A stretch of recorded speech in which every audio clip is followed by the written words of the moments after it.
Member states are responsible for implementing human rights.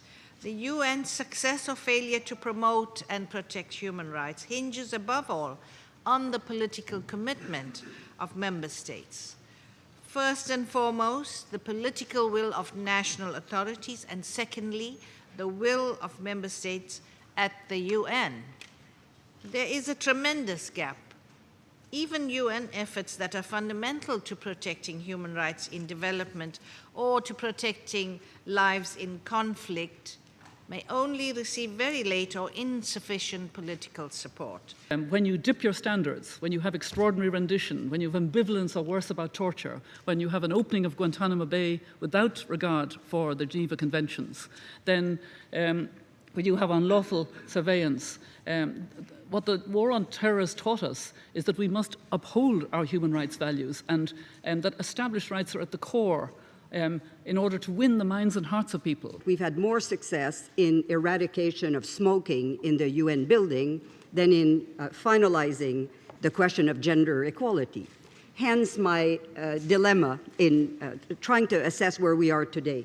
The fact that you have 3 women who've occupied the post of High Commissioner is a cause for celebration, but it shouldn't fool any of us into thinking that women have achieved the position of responsibility and power to which not only they are entitled by their natural birthright recognized in the Universal Declaration, but also by everything they have to contribute. So I think this in and of itself speaks to our achievements and our considerable shortcomings. Again and again, we are seeing that it is government's failure to respect human rights and promote human rights and protect human rights that is giving rise to further cycles of violence and further instability. So far from underscoring the priority that stability should take, in fact, the events that trouble us all so much, including those in Syria, just underscore how inherently destabilizing the abuse of human rights are,